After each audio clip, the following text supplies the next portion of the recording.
आप, मैं, ये स्क्रीन जिसे आप देख रहे हैं, ये पूरी दुनिया आखिर बनी किस चीज से है? सदियों पुरानी इस मिस्ट्री को सॉल्व करने के लिए आज हम बनेंगे scientific detectives. Welcome to the greatest detective story ever told. ये है वो सबसे बड़ा सवाल, एक सवाल जिसने साइंस की सबसे बड़ी डिस्कवरीज को जन्म दिया। सोचो, अगर हम हर चीज को छोटा करते जाएं, तो आखिर में क्या बचेगा? चलिए इस सफर पर निकलते हैं। ये है हमारा इन्वेस्टिगेशन प्लान। हम एक छोटे से सुराग से शुरू करेंगे, कुछ इंटरेस्टिंग थ्योरीज को देखेंगे, एक शॉकिंग ट्विस्ट का सामना करेंगे और आखिर में इस पजल को सॉल्व करके ही रहेंगे। Okay, section 1, the first clue. Her great mystery की शुरुआत एक छोटे से अनजाने से क्लू से होती है। एटम की कहानी में भी वो पहला क्लू हमारे सामने ही था, बस हम उसे देख नहीं पा रहे थे। देखिए, बहुत टाइम तक सब मानते थे कि एटम एक छोटी सी सॉलिड बॉल जैसा है जिसे और तोड़ा नहीं जा सकता। The end of the line, एकदम सिंपल सी साफ सुथरी थियोरी। लेकिन साइंस इतनी सिंपल होती तो मजा ही क्या था? आपने ये जादू बचपन में जरूर किया होगा। सूखे बालों में कंघी घुमाओ और फिर उसे कागज के टुकड़ों के पास ले जाओ एंड पुफ, कागज कंघी से चिपक जाता है। ये जादू नहीं है, ये है स्टैटिक इलेक्ट्रिसिटी। और यही वो पहला सॉलिड इशारा था कि बॉस, एटम के अंदर कुछ चार्ज्ड पार्टिकल्स छुपे हुए हैं। एटम इतना सिंपल नहीं है जितना हमने सोचा था। और जैसे ही इस मिस्ट्री से पर्दा उठा तो हमारे सामने आए दो पहले सस्पेक्ट्स। पहला था जे थॉम्सन का डिस्कवर किया हुआ इलेक्ट्रॉन। इस पे था नेगेटिव चार्ज और इसका मास ऑलमोस्ट 0 था।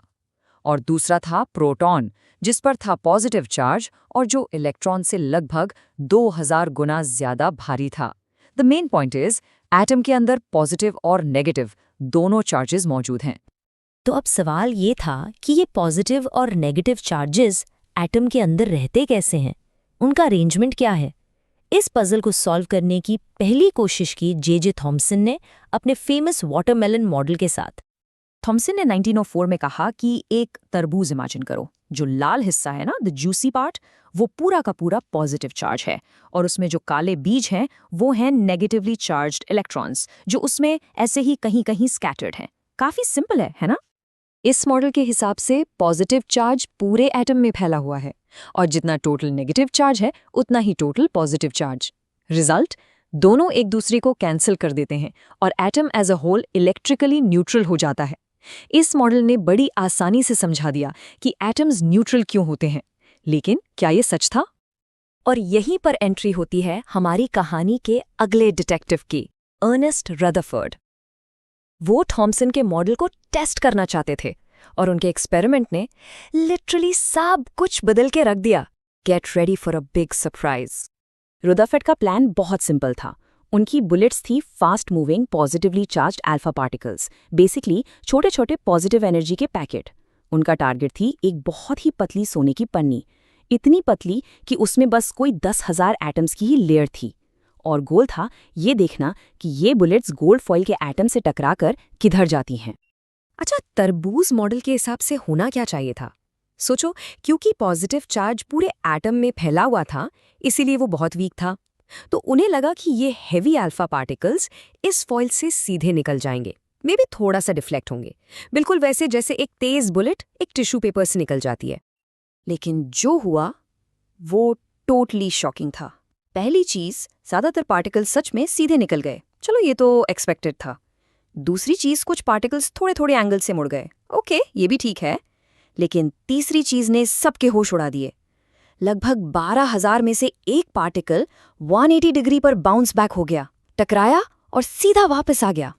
रदरफोर्ड ने खुद कहा, यह उतना ही अनबिलीवेबल था जैसे आप एक 15 इंच की टॉप का गोला एक टिश्यू पेपर पर मारें और वो पलटकर आपको ही आ लगे। इस एक रिजल्ट ने थॉम्सन के तरबूज मॉडल को पूरी तरह से गलत साबित कर दिया। इस हैरात अंगेज नतीजे का मतलब क्या था? रदरफोर्ड ने इन क्लूज को जोड़ा और एटम की एक बिल्कुल नई तस्वीर दुनिया के सामने रखी। ये वो मोमेंट था जब हमें एटम के सेंटर का पता चला। रदरफोर्ड ने 3 कंक्लूजन्स निकाले।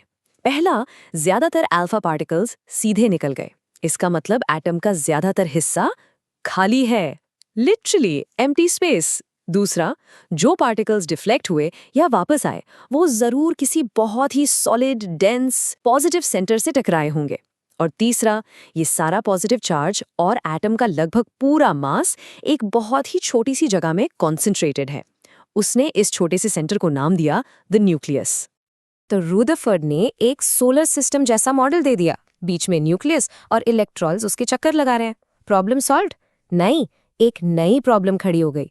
फिजिक्स के लॉज के हिसाब से कोई भी चार्ज्ड पार्टिकल जब घूमता है तो वो एनर्जी रेडिएट करता है, मतलब इलेक्ट्रॉन को एनर्जी लूज करके स्पाइरल करते हुए न्यूक्लियस में गिर जाना चाहिए था। एटम तो अनस्टेबल होना चाहिए था, लेकिन हम जानते हैं कि एटम स्टेबल होते हैं। अब इसका क्या जवाब था? रदरफोर्ड के मॉडल की इस कमी को दूर करने आए नील्स बोर। उन्होंने एक रेवोल्यूशनरी आइडिया पेश किया जिसने एटम को कोलैप्स होने से बचा लिया और हमारी अंडरस्टैंडिंग को एक नए लेवल पर ले गया। बोर ने कहा कि इलेक्ट्रॉन्स न्यूक्लियस के आसपास कहीं भी नहीं घूम सकते। उनके लिए कुछ स्पेशल फिक्स्ड ऑर्बिट्स या एनर्जी शेल्स बने हुए हैं, बिल्कुल वैसे जैसे एक हाईवे पर कार्स के लिए फिक्स लेन्स होती हैं। जब तक इलेक्ट्रॉन अपनी लेन यानी अपने ऑर्बिट में है, वो एनर्जी रेडिएट नहीं करेगा, वो स्टेबल रहेगा। Problem solved. बोर और बरी ने इन शेल्स को भरने के कुछ सिंपल रूल्स भी दिए। इलेक्ट्रॉन्स हमेशा अंदर वाले शेल से बाहर की तरफ भरते हैं, एक एक करके। हर शेल की एक मैक्सिमम कैपेसिटी होती है। जैसे पहला शेल, के शेल, उसमें मैक्सिमम 2 इलेक्ट्रॉन आ सकते हैं। उसके बाद एल शेल में 8, एम शेल में 18 एंड सो ऑन। हमारी पिक्चर अब लगभग पूरी थी, बस एक आखिरी piece of the puzzle missing था, और 1932 में जेम्स चैडविक ने उसे भी ढूंढ निकाला, द न्यूट्रॉन। एक ऐसा पार्टिकल जो न्यूक्लियस में प्रोटॉन के साथ रहता है। इसका मास प्रोटॉन के बराबर है, लेकिन इस पर कोई चार्ज नहीं है, इट्स न्यूट्रल। और इसके साथ ही एटम के 3 फंडामेंटल बिल्डिंग ब्लॉक्स पूरे हो गए, प्रोटॉन, न्यूट्रॉन और इलेक्ट्रॉन। अब जब हमें एटम का पूरा स्ट्रक्चर पता चल गया था, हम हर एलिमेंट को उसकी एक यूनिक पहचान दे सकते थे। बिल्कुल जैसे हर इंसान का एक यूनिक आईडी कार्ड होता है, वैसे ही हर एटम का भी होता है। ये है एटॉमिक नंबर यानी Z। ये बस न्यूक्लियस में मौजूद प्रोटॉन्स का नंबर है, और यही एक एलिमेंट की असली पहचान है। कार्बन के हर एटम में हमेशा 6 प्रोटॉन होंगे, Z is 6। अगर गलती से 7 प्रोटॉन हो गए तो वो कार्बन नहीं, नाइट्रोजन बन जाएगा। This is the atoms ultimate ID. और ये है मास नंबर यानी A। हम जानते हैं कि एटम का सारा मास उसके न्यूक्लियस में होता है, तो मास नंबर सिंपल है, total number of protons plus the total number of neutrons. ये बस एटम का टोटल वेट बताता है। इन 2 नंबर से हमें एटम के 2 अलग अलग रूप समझ आते हैं। पहले हैं आइसोटोप्स। इन्हें एक ही एलिमेंट के केमिकल कजिन समझो, यानी उनके प्रोटॉन्स Z तो सेम है, लेकिन उनके न्यूक्लियस में न्यूट्रॉन्स अलग अलग होते हैं, इसलिए उनका मास नंबर A बदल जाता है, जैसे कार्बन 12 और कार्बन 14। दूसरे हैं आइसोबार्स। ये इसका उल्टा है, अलग अलग एलिमेंट्स के एटम्स जिनका मास नंबर तो सेम है, लेकिन प्रोटॉन्स अलग हैं। इस टेबल में आप देख सकते हैं कि ये सारे रूल्स कैसे अप्लाई होते हैं। ध्यान दीजिए, हर एलिमेंट का एटॉमिक नंबर Z यूनिक है, वही उसकी पहचान है। प्रोटॉन्स और इलेक्ट्रॉन्स का नंबर बराबर है, इसलिए एटम न्यूट्रल है, और प्रोटॉन्स और न्यूट्रॉन्स को मिलाकर बनता है मास नंबर। सब कुछ एकदम परफेक्टली फिट होता है। आप शायद सोच रहे होंगे कि इन आइसोटोप्स का क्या काम है। Well, they are incredibly useful. Uranium का एक आइसोटोप न्यूक्लियर रिएक्टर्स में फ्यूल का काम करता है। कोबाल्ट का एक आइसोटोप कैंसर के ट्रीटमेंट में यूज होता है, और आयोडीन का एक आइसोटोप गॉइटर जैसी बीमारी के इलाज में काम आता है। तो ये सिर्फ थ्योरी नहीं है, इसके पावरफुल रियल वर्ल्ड एप्लीकेशंस हैं। तो हमने एटम के स्ट्रक्चर की मिस्ट्री सॉल्व कर ली है। हम जानते हैं कि उसके सेंटर में एक छोटा सा न्यूक्लियस है और बाकी 99.9% हिस्सा खाली है। पर अगर ऐसा है तो ये दीवार, ये टेबल, हर चीज जिसे हम छूते हैं वो इतनी सॉलिड, इतनी ठोस क्यों फील होती है? सोचिएगा जरूर। एक मिस्ट्री सॉल्व होती है तो दूसरी शुरू हो जाती है, एंड दैट्स द ब्यूटी